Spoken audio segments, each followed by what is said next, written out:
Marcus Rodriguez walked into the glass conference room like the future was waiting for him. His shoes shined. His tie was straight. His leather folder was pressed under one arm like it held the key to the life he had been promising everyone he would have. Behind him came two people from his firm, both calm, both prepared. But Marcus was different. He looked hungry. Not hungry in the poor way. Hungry in the way proud people get when they believe one meeting can place them above everyone who ever doubted them.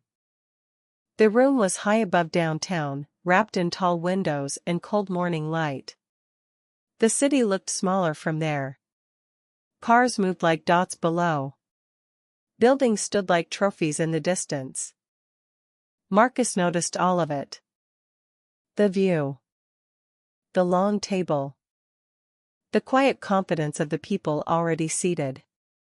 The name on the wall outside. Technova Solutions. A company worth almost $200 million. A company he had been studying for weeks. A company he believed could change his career forever. What he did not notice at first was me. I was sitting 3 seats away from the head of the table, my tablet open, a folder beside my coffee, my name printed neatly on the meeting schedule. Maya Rodriguez. Chief Operating Officer. Co-founder. Marcus's eyes went straight to Rachel Chen, the woman every magazine loved to call the face of modern healthcare technology. Ms. Chen, he said, stepping forward with his best smile. Thank you for meeting with us. Rachel stood and shook his hand. Please, call me Rachel. Her voice was warm. Professional. Dangerously calm. Marcus relaxed a little. He thought he had made the right first impression. Then Rachel turned toward the table. Let me introduce the team. She named Michael from security. Priya from compliance. Then her hand moved toward me. And this is Maya Rodriguez, our Chief Operating Officer and co-founder. For 1 second, Marcus did not move. Not his hand. Not his mouth. Not even his eyes. He stared at me as if someone had placed a ghost in a business suit across the table. The same sister he had laughed at the night before. The same woman he had called unsuccessful. The same woman his wife had asked, with that sweet little smile, when she was going to get a real job.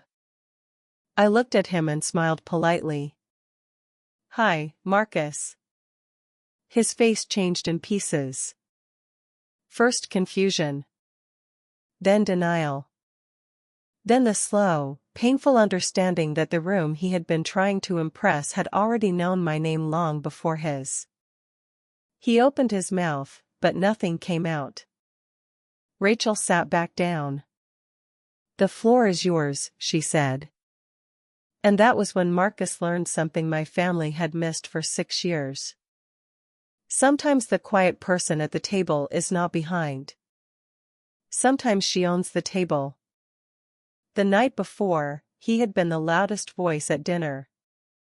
My parents had chosen a restaurant with white tablecloths and soft lights, the kind of place where people lowered their voices even when they were being cruel. Dad sat at the head of the table.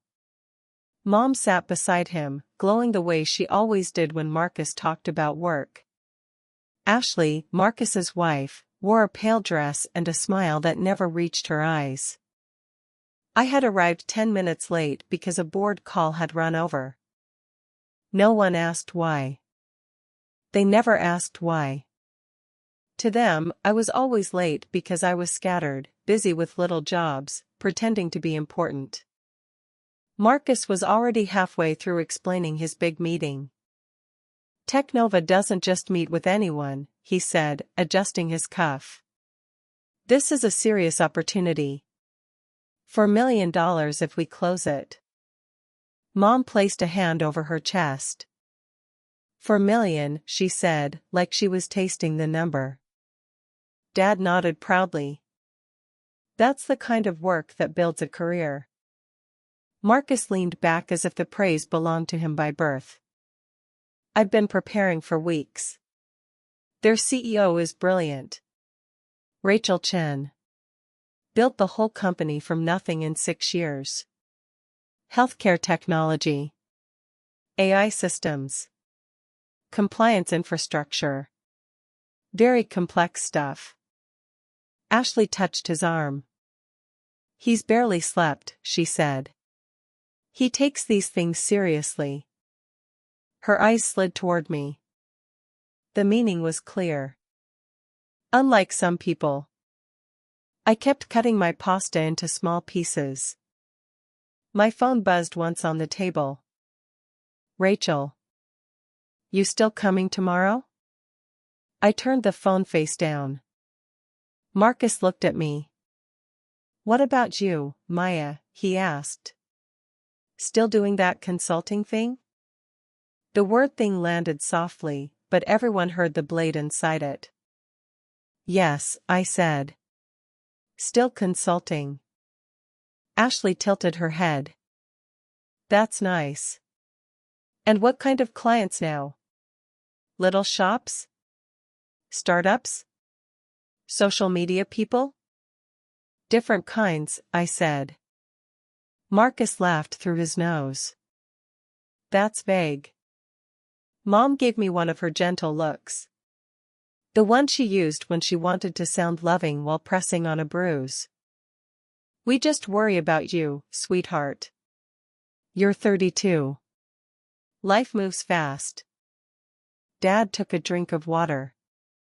Your brother may be able to introduce you to someone. Maybe an entry-level position at a decent firm. Entry-level. I almost smiled.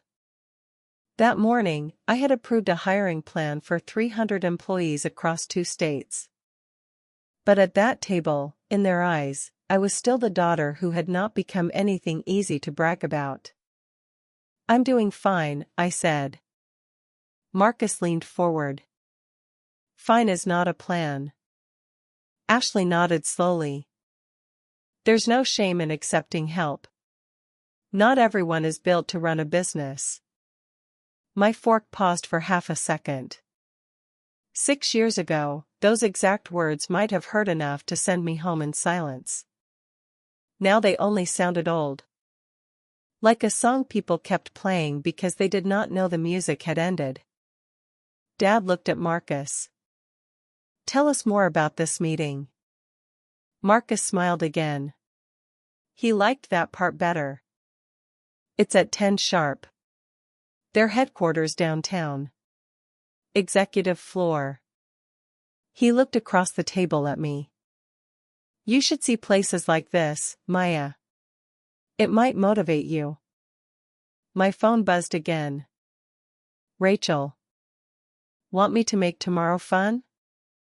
I picked it up under the table and typed back. Be professional. A second later, she replied. That is my version of fun. I put the phone away. Marcus was still talking. If Technova signs with us, I'm looking at a promotion. Maybe partner track. This is the kind of contract that separates serious people from dreamers. Mom smiled at him like he had already won. Ashley lifted her glass. To serious people. They all raised their glasses.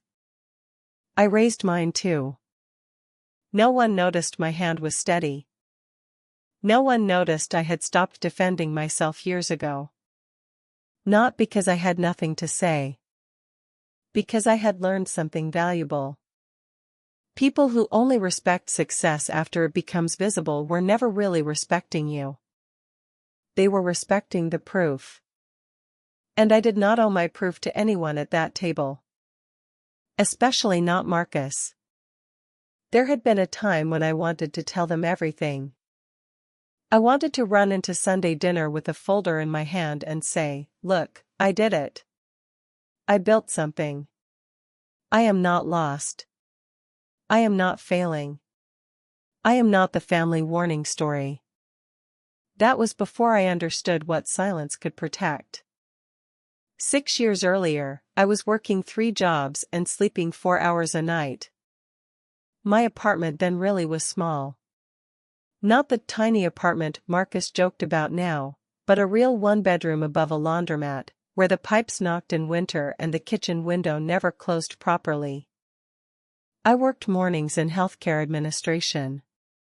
Afternoons helping a clinic fix its messy billing system. Nights doing operations reports for a nonprofit that paid late but needed help. I was tired all the time. But I was learning. I learned how hospitals lost money because their systems did not speak to each other. I learned how patient data moved badly, slowly, dangerously. I learned that most people selling solutions had never sat with the staff who had to use them. Then I met Rachel Chen at a technology conference I could not afford to attend. I had volunteered at the registration table just to get a badge. My job was to hand out lanyards, smile at strangers, and point important people toward the right ballroom. Rachel was not famous yet. She was sharp, fast, and restless. The kind of person who looked at a broken system and did not ask why it was broken. She asked who was making money from leaving it that way. During a break, she came to the table looking for extra printed materials. "You work here?" she asked. "For today," I said. She looked at the spreadsheet open on my laptop. "You're fixing their registration flow?" They had 3 duplicate check-in lists and no way to track speakers. It was bothering me. Rachel stared at the screen. Then at me. "You're not just a volunteer." "No," I said. "But the volunteer badge was cheaper." She laughed. We ended up in the hotel coffee shop for 3 hours. She talked about software. I talked about hospitals. She talked about code. I talked about compliance, billing, staff training, failed rollouts, and why good technology died when operations were ignored. By the time the hotel staff started stacking chairs, Rachel had stopped smiling. Not because she was bored. Because she was thinking. "We could build this," she said. "Build what?" "A healthcare platform that actually works in the real world." I looked at her across the small table. "You know how many companies say that?" "Yes," she said. "That's why we should be the ones to do it." 3 weeks later, we filed the first papers for Technova Solutions. Rachel became the face because she was brilliant in front of a room. I became the engine because I knew how to make a room move. She built the product. I built the structure around it. Compliance systems. Client onboarding. Operations. Hiring. Contracts.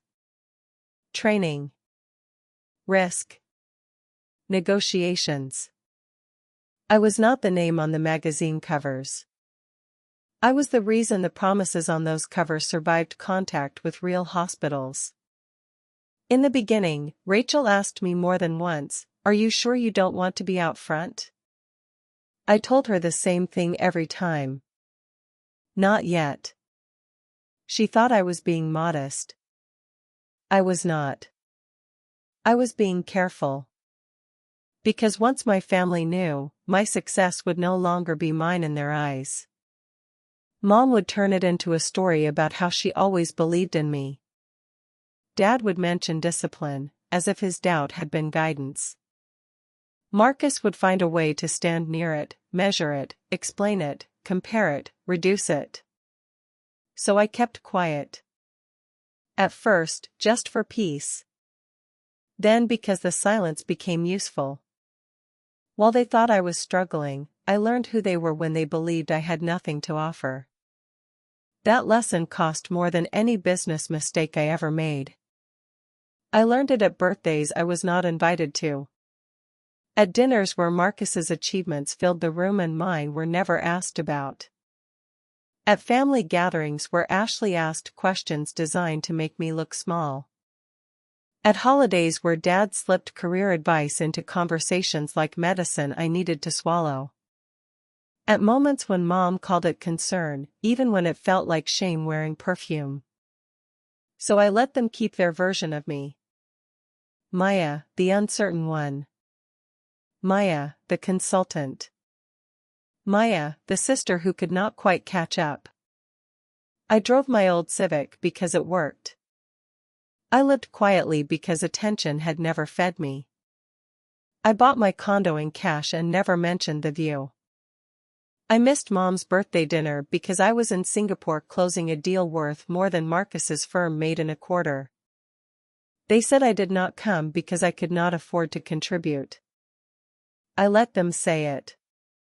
Not every lie deserves your energy.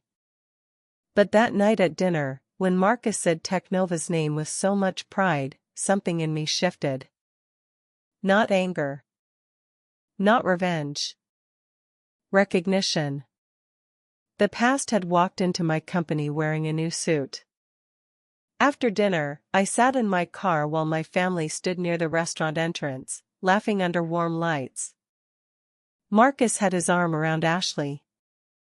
Dad clapped him on the shoulder. Mom looked up at him like he had already brought honor to the family name. None of them looked for me. My phone rang. Rachel. I answered and watched their shapes blur through the windshield.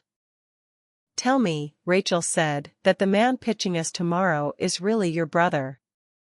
He is. The same brother? The same one.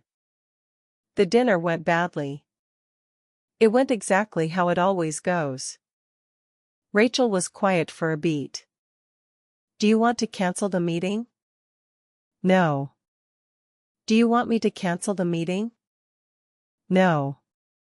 Do you want me to accidentally ask him how small business social media consulting is going? Rachel. What? Professional curiosity. I smiled despite myself. Evaluate the proposal like any other. If his team is good, they deserve a fair shot. If they're not, they don't.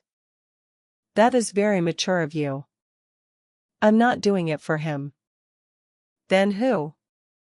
I watched Marcus open the passenger door for Ashley. He was smiling like the world had already agreed with him. For me, I said. The next morning, I arrived at Technova through the east entrance before most of the lobby lights had warmed fully. The security guard nodded. Morning, Ms. Rodriguez. Morning, Evan.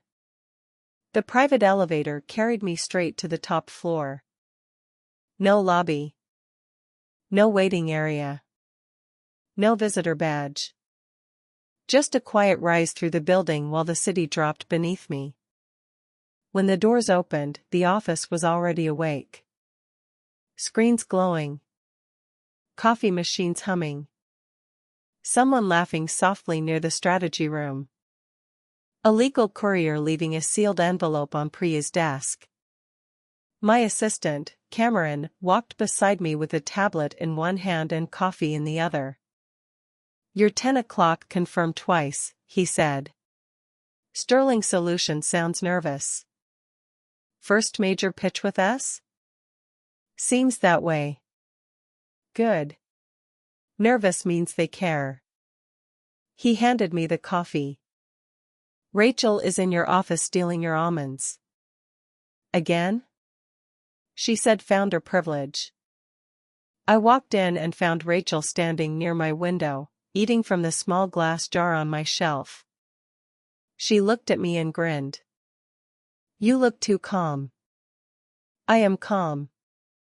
That's disturbing. I set my bag down. Did you review their revised timeline? Yes. Competent. Safe. A little plain. Pricing? Competitive, but Harrison still has better rollout experience.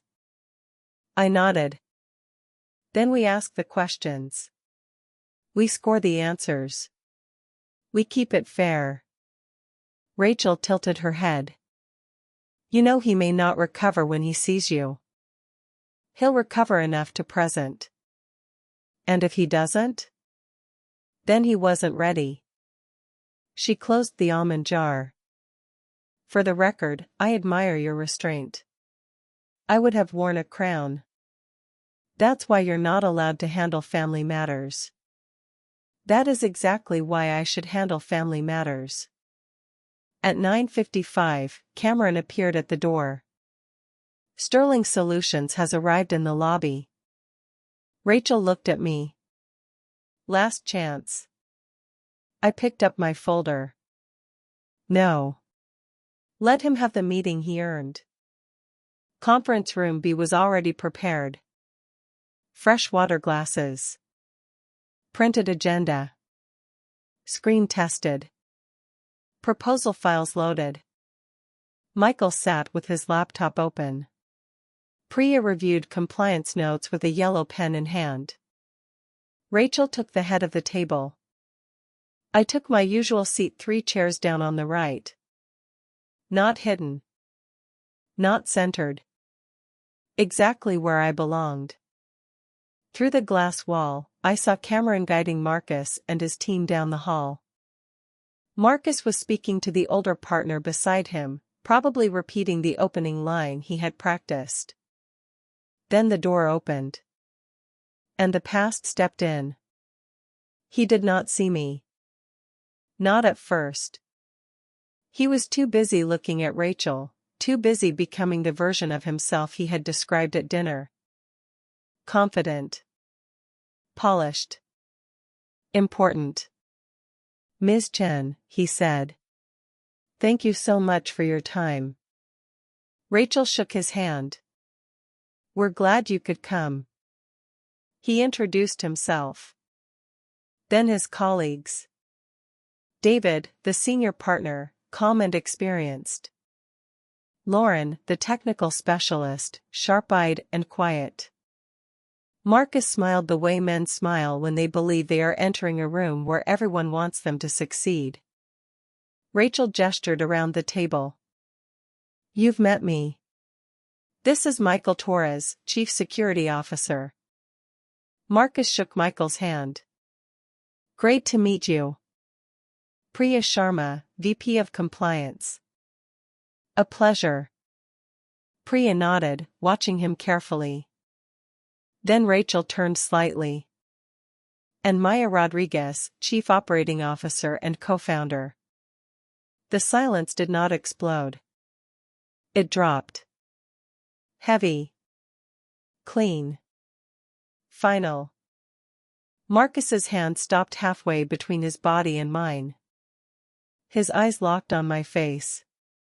For a moment, he looked almost offended, as if I had broken some rule by existing there.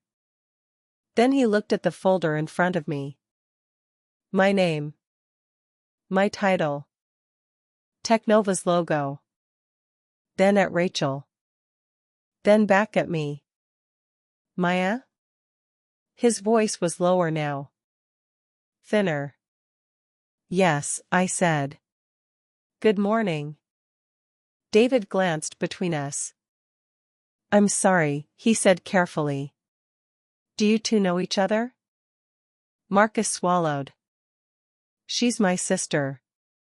Rachel's expression did not change. Yes, she said. We're aware now. Please, everyone, have a seat. Marcus sat down slowly. The leather portfolio that had looked so powerful in his hand a minute earlier now seemed too large for him. He opened it. Closed it. Opened it again. Lauren connected the laptop to the screen while David began smoothing over the moment with practiced grace. We appreciate the opportunity, David said.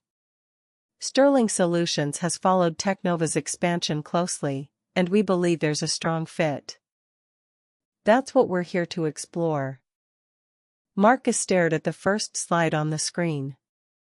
His own title page glowed back at him. Healthcare Integration Proposal for Technova Solutions. He had built a pitch to impress strangers. He had walked into the room prepared to win over a famous CEO.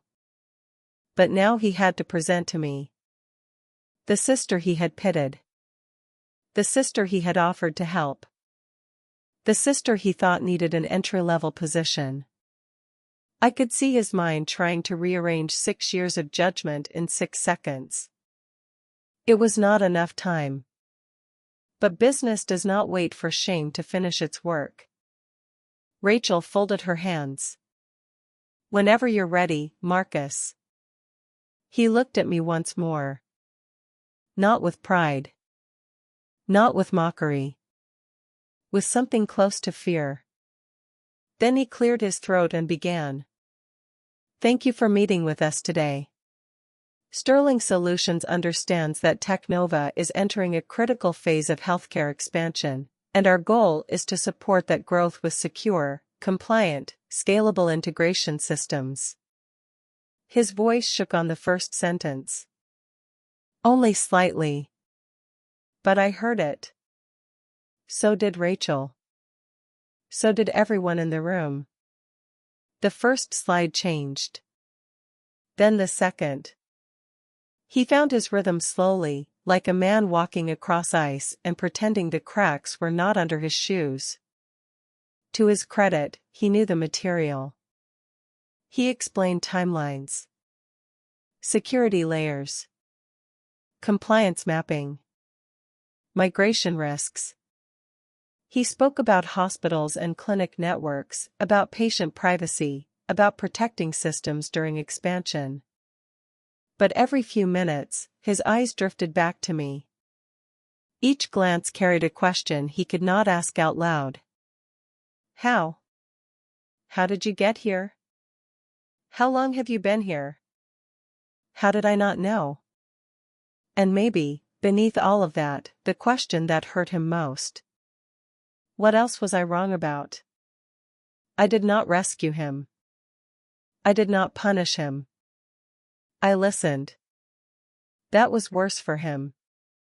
Because in that room, I was not his little sister. I was not Mom's concern. I was not Dad's quiet disappointment. I was not Ashley's easy target. I was the person reading his numbers. Testing his logic. Measuring his team's ability to deliver. When his final slide faded, the room stayed quiet for a breath. Rachel asked the first questions. Sharp. Technical. Fair. Michael followed with security concerns. Priya asked about HIPAA training, audit trails, and failed migration scenarios. Marcus answered most of it well. David helped when the questions got heavier. Lauren handled the technical pieces with confidence. Then the room turned toward me. I looked down at my notes, then back at Marcus. You've outlined a standard phased integration model, I said. But Technova's healthcare partners often come to us with systems that are not just outdated, but structurally unusable. If integration becomes more expensive than replacement, how would your team advise the client? Marcus blinked. He had heard me ask questions before. At family dinners. Small ones. Safe ones. Questions that he usually brushed past. This was not that. He sat straighter. We would begin with a full system assessment, he said. Separate critical functions from non-critical ones, identify where replacement is safer than patching, and build a migration plan around zero service interruption. Who signs off on that risk recommendation? Our compliance lead, security lead, and client operations executive. And if the client wants the cheaper option? He paused. Then we document the risk clearly and refuse to recommend a path we know could fail. For the first time all morning, I gave him a small nod. That is the correct answer. His face changed. Just a little. Not relief. Not victory. Something more painful. Because praise from the person he had dismissed was harder to hold than criticism. Rachel closed her tablet. Thank you. We're evaluating several proposals and will respond after our internal review. Everyone stood. Hands were shaken. Professional words were exchanged. David thanked Rachel. Lauren thanked Priya. Marcus stood last. He looked at me like he wanted to say 20 things and knew none of them belonged in that room. Maya, he said quietly. I have another meeting, I replied. We'll talk later. He nodded once. The kind of nod people give when they have no power left to argue. Then he walked out behind his team. Through the glass wall, I watched him move down the hall. His shoulders were still straight, but the pride from the lobby was gone. Cameron led them back to the elevator. Just before the doors opened, Marcus turned and looked back toward the conference room. Not at Rachel's name on the wall. Not at the skyline. At me. And for the first time in years, my brother looked like he was seeing me clearly. The elevator doors closed between us. Inside the room, Priya exhaled slowly. Well, she said. That was not in the agenda. Michael leaned back in his chair. His proposal wasn't terrible. No, Rachel said, watching me. It wasn't. I closed my folder. Then we score it like the others. Rachel's eyes softened, but her voice stayed professional. And the family part? I looked at the closed door. For years, my family had turned my silence into proof of failure. Now the silence had become a mirror. Marcus had seen himself in it. And he had not liked what looked back. My phone buzzed on the table. A message from him. We need to talk. I read it once. Then I placed the phone face down beside the proposal file. Not yet, I thought. First, he needed to sit with the truth. First, he needed to understand that the sister he had mocked did not rise overnight. She had risen quietly. Without applause. Without permission. Without him. And now, whether he was ready or not, the cost of underestimating me had finally entered the room. Rachel waited until the door clicked shut before she spoke again. Maya. I looked up from the proposal file. Her tone had changed. It was still calm, still professional, but softer now. Not the voice she used with board members. The voice she used when we were the last two people in the office after midnight, eating takeout over contracts no one else understood. You don't have to be fair at the cost of yourself. I know. Do you?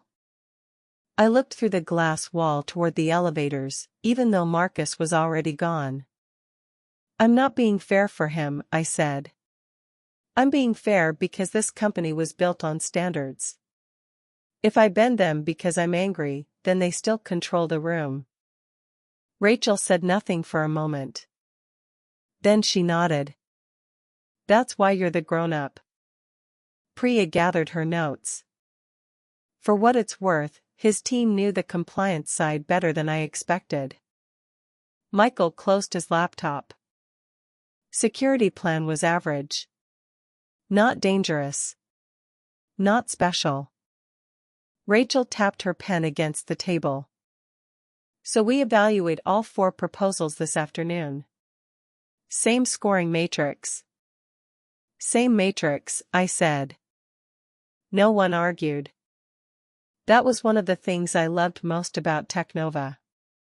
Inside those walls, my voice did not have to fight its way into the room. It was already part of the foundation. Back in my office, the city stretched beyond the windows like a map someone had finally trusted me to read. Cameron stepped in with 2 folders. Board notes for review.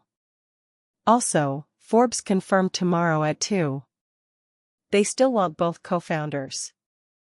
Rachel, who had followed me in, raised her eyebrows. Perfect timing. I gave her a look. Don't start. I'm just saying, the universe has a sense of drama. Cameron placed the folders on my desk. And your brother is still downstairs. My hand stopped over the file. What? He's in the lobby. His colleagues left. Security said he's been standing near the front windows for almost 15 minutes. Rachel's face lost its humor. You want me to handle it? No. I walked to the window that overlooked the street. 23 floors below, near the building entrance, Marcus stood with his phone in his hand and his head tilted back. He was looking up. I could not see his face clearly from that height, but I knew that posture. It was the posture of a man trying to measure a truth too large to fit inside his pride. For years, he had built a version of me that made him feel safe. Now that version was gone. And he did not know where to put the pieces. I did not go down. Not then. Some conversations needed air before they became honest. So I sent one message. Tonight. 7 p.m. I'll send an address. His reply came almost instantly. Please. I set the phone down and turned back to work. Because no matter what happened in my family, the day did not stop. Contracts still needed review. Teams still needed decisions. Clients still trusted us with systems that could not fail. That was another thing success had taught me. Pain can knock on your door. But responsibility still expects you to answer. That afternoon, we reviewed every proposal. Harrison and Associates had the strongest rollout experience. Their team had handled hospital systems twice our size. Their disaster recovery plan was sharp. Their price was higher, but their risk was lower. Sterling Solutions was third. Not bad. Not the best. And not bad enough for revenge. When the scoring was done, I sat alone with the numbers. If I wanted to punish Marcus, the decision would be easy. If I wanted to save him, the decision would be easy too. But I wanted something harder. I wanted the truth. By 6:30, the office had thinned. The bright energy of morning had settled into the hum of late work. Rachel stood at my door with her coat over one arm. You're meeting him? Yes. Need backup? This isn't a board negotiation. No. It's worse. It's family. I smiled faintly. I'll be fine. Rachel studied me. He saw your title today. Make sure he also sees the wound. That stayed with me as I rode the elevator down. Not because I wanted Marcus to suffer. But because people like him often apologized to the title and forgot the person. The wine bar was small, quiet, and tucked between an old bookstore and a closed flower shop. Warm light fell across dark wood tables. Soft rain touched the front windows. It was public enough to keep old habits controlled, private enough for words that had waited too long. Marcus was already there. No phone in his hand. No confident lean. No performance. Just my brother sitting alone with a glass he had barely touched. He stood when he saw me. I sat before he could decide whether to hug me. For a few seconds, neither of us spoke. Then he said, Technova. Just one word. Like saying the whole name might make it more real. Yes. You co-founded it. Yes. With Rachel Chen. Yes. He looked down at the table. For 6 years? Almost. His mouth tightened. The company I studied for weeks. The company I kept talking about. The company I said was too sophisticated for your level. His voice cracked slightly at the end. I did not help him away from it. The waitress came by. I ordered a glass of red wine. Marcus waited until she left. Why didn't you tell us? I almost laughed, but there was no joy in it. That is the first question you want to ask? His eyes lifted. I don't know what else to ask. Ask why none of you noticed. He breathed out slowly. Maya. No. Start there. The waitress placed my wine on the table. I thanked her. Then I folded my hands around the stem of the glass but did not drink. 6 years ago, I came to Sunday dinner with incorporation papers in my bag. I had not slept in 2 days. I was scared, but I was excited.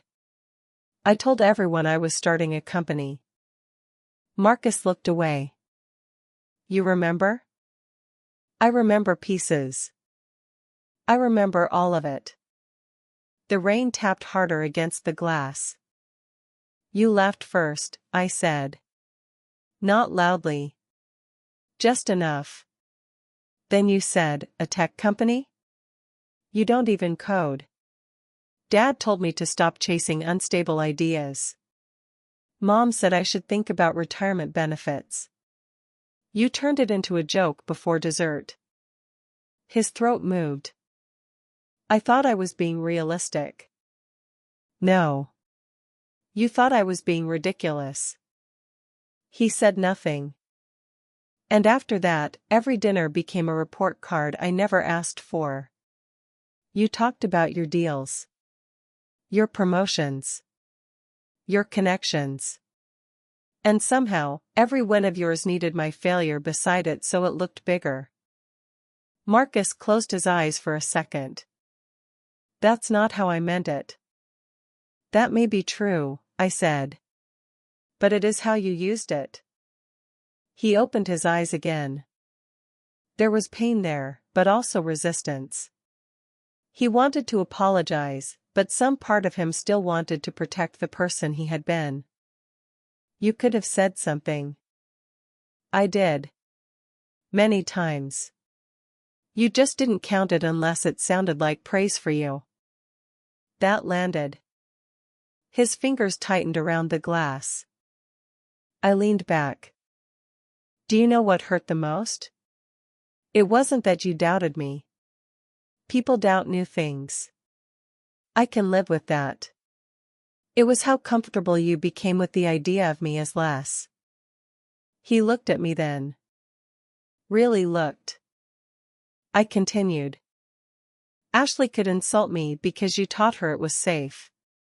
Mom could pity me because you never corrected the story. Dad could offer me entry-level help because you let him believe I had done nothing worth asking about. Marcus swallowed hard. I'm sorry. The words were quiet. Not polished. Not dramatic. Just small. But small was better than fake. If I had known, he began. I lifted one hand. Don't finish that sentence. He stopped. That's the whole problem. If you had known, you would have treated me differently. But I was your sister before you saw my title. I was your sister when you thought I drove an old car because I was broke. I was your sister when you thought my apartment was small. I was your sister when I missed Mom's birthday and no one asked why. His face changed. Mom said you didn't want to chip in. I was in Singapore closing a $22 million contract. He stared at me. The number sat between us like a stone. I didn't know. No. You didn't ask. For the first time that night, his pride seemed to go quiet. He rubbed both hands over his face, then leaned forward. I have been a terrible brother. Yes, I said. He winced, but he did not argue. I don't know how to fix this. You don't fix 6 years in one conversation. I know. No, Marcus. I need you to really know that. This is not one apology and then Thanksgiving goes back to normal. He nodded slowly. What do you want from me? Respect, even when there's nothing in it for you. He looked down. And Ashley? She owes me nothing I need. But you should ask yourself why your wife felt comfortable speaking to me like that. His jaw tightened, this time not at me. At dinner, he said, when she said not everyone is built for business. You smiled. He shut his eyes again. I did. That smile told me more than the sentence. The wine bar seemed quieter now. Around us, people spoke softly. Glasses clicked. Somewhere behind the bar, a drawer closed. Marcus took a long breath. Are you going to tell Mom and Dad? Not because of today. They should know. Why? They're your parents. That didn't make them curious. He looked wounded by that, but the wound was earned. I took one slow sip of wine. I am not handing them my story just because they finally have a reason to be proud. If they want a relationship with me, they can start with who I am before the article, before the money, before the company name. His head lifted. Article? Forbes is interviewing Rachel and me tomorrow. He sat back. Oh. A sad smile touched my mouth. There it is again. What? The moment the proof gets bigger than the person. He looked ashamed. I didn't mean. I know. That's why you need to pay attention. For a while, neither of us spoke. Then Marcus said, Your company is incredible. I read everything I could before the pitch. The hospital systems. The expansion. The way you built the compliance framework into the product instead of treating it like an afterthought. This time, I believed he was not just flattering me. He sounded almost amazed. I was reading about your work, he said, and I didn't know it was yours. That's the first honest thing you've said tonight. He gave a short, painful laugh. I deserved that. Yes. He looked at me carefully. Was the pitch awful? No. Was it good? It was good enough to be considered. Not good enough to win. He nodded like he had expected the answer but still hoped for mercy. Harrison? Probably. They're better. Yes. He absorbed it. Then he surprised me. Then choose them. I studied him. His face was tired. His pride had bruises all over it, but for once, he was not asking me to protect him from the truth. Your compliance section had merit, I said. There may be a smaller pilot project for training protocols. His eyes flicked up. Maya, you don't have to do that. I know. I don't want charity. Good. Because I'm not offering charity. I leaned forward. If Sterling gets that pilot, it will be because the work has value. If your team fails, it ends. If your team delivers, it grows. Same as anyone else. He nodded slowly. That's more than fair. It's business. He looked at me for a long moment. Then his voice changed, softer now. Can I get to know you again? The question hurt more than I expected. Because behind all the arrogance and performance, I remembered another Marcus. The boy who taught me how to ride a bike in the church parking lot. The brother who once waited outside my high school when a boy embarrassed me in front of everyone. The kid who called me from college his first winter away and pretended he was checking on me, even though he was the lonely one. That boy had not vanished. He had been buried under praise, ambition, and years of being told he was the family's proof of success. But buried things do not come back just because someone says sorry. Maybe, I said. He nodded like he knew he had not earned more. Text me next week, I added. I will.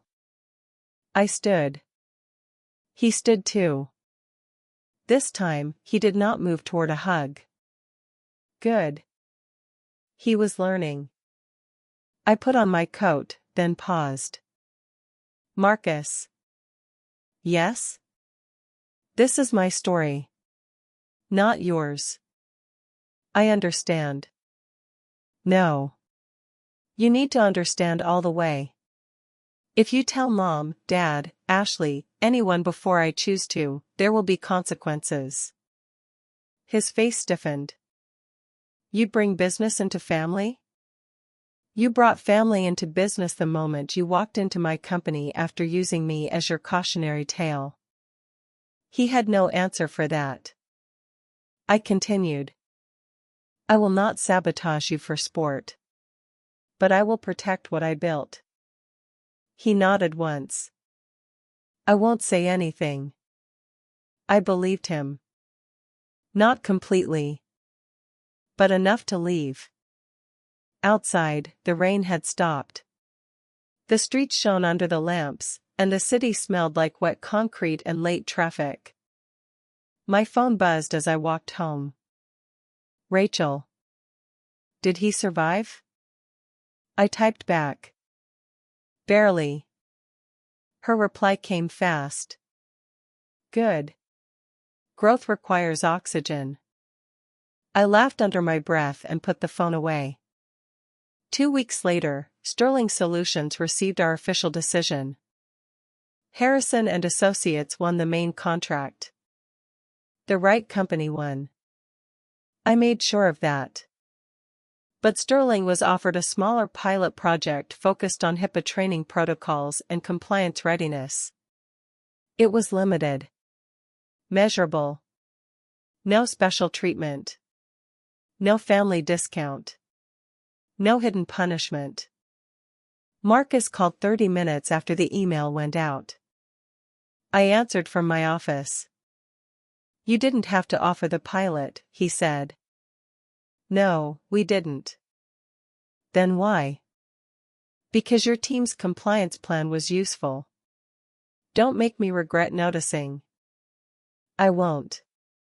His voice sounded different from the old Marcus. Less polished. More grounded. Maya? Yes. Thank you for not saving me. That was the first thing he said that truly made me pause. Because he understood. If I had handed him the big contract, he would have owed me. If I had destroyed him, he could have called me cruel. But by giving him only what his work earned, I left him with no story to hide behind. Only responsibility. Do good work, I said. We will. Over the next 3 months, they did. His team delivered on time. They listened when Priya corrected their training gaps. They fixed issues without excuses. Lauren turned out to be excellent. David was steady. Marcus worked harder than I had ever seen him work. Not for praise. For the work itself. Sometimes, he texted me. Not about contracts. Small things. A picture of an old cereal brand we used to fight over as kids. A message saying, Dad told the same fishing story again. A simple, "Hope your Boston call went well." I answered when I wanted. Not every time. That was part of healing too. You do not have to reopen the door fully just because someone finally knocks with cleaner hands. Ashley did not apologize. Not at first. Marcus told me later that they had argued after the meeting. She was embarrassed, but mostly because she had looked foolish. That told me enough. My parents still did not know. Or maybe they knew something had shifted, because Mom started calling more often. Her messages became sweeter. Too sweet. "Hi sweetheart, just checking on you. We miss you at dinner. Your brother says you've been busy." Busy. That word carried so much. I did not respond to every message. I had spent years making myself available to people who only wanted the version of me that made them comfortable. I was done auditioning for a place at my own family's table. Then Forbes released the article. It went live on a Thursday morning. The title appeared across my laptop screen while the office was still quiet. The quiet powerhouse behind Technova's rise. Under it was a photo of Rachel and me standing in our headquarters, the city bright behind us. Rachel looked like herself, sharp and fearless. I looked calm. Not hidden. Not waiting. The article told the story people had never asked me to tell. How Rachel and I built Technova from a conference conversation into one of the fastest-growing healthcare technology companies in the country. How my operations strategy helped us scale without collapsing. How our compliance-first model won hospital networks that had rejected flashier competitors. How we built a company that did not just sell software, but solved real problems for people working under pressure. It mentioned numbers. Revenue. Valuation. Ownership. Global contracts. The kind of details my family would understand because they had always understood success when it came with figures attached. Rachel came into my office holding 2 coffees. "Ready?" "For what?" "The storm." I looked at my phone. Nothing yet. Then the first message came. "Marcus." I read the article twice. "I'm proud of you. Not because of the number. Because I finally understand how much I missed." I stared at that message longer than I expected. Then I typed back. "Thank you. That means more than the frame." A second later, 3 dots appeared. I already framed it. I laughed. Then my phone rang. "Mom." I watched her name fill the screen. For a moment, I was back at that restaurant. Back at the table where everyone raised a glass to Marcus while I sat with a secret large enough to change the room. Then the ringing stopped. A voicemail appeared. Before I could decide whether to listen, Dad called. Then Mom again. Then Ashley sent a text. "Maya, wow. We had no idea. We should celebrate soon." I turned the phone face down. Rachel leaned against the doorframe. "You okay?" "Yes." "You sure?" I looked around my office. The signed hospital contract on the wall. The messy whiteboard full of expansion plans.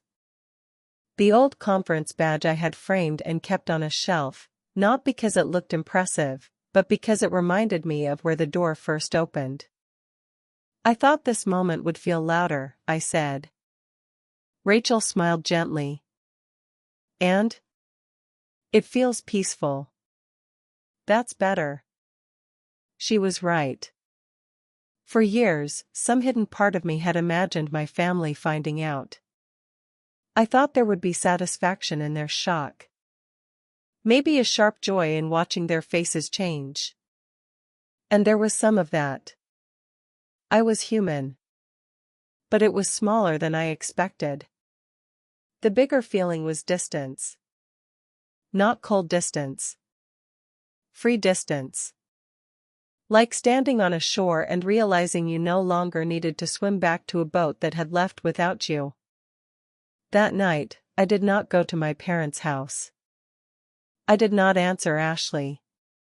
I did not let Mom's excited voicemail rewrite history before I was ready to hear it. I invited Rachel, Cameron, Priya, Michael, and a few early team members to my condo. My tiny apartment, as Marcus once called it. 40 people fit easily. There were shoes by the door, laughter near the kitchen, takeout boxes across the counter, and a city view that made even Michael stop pretending he was not impressed.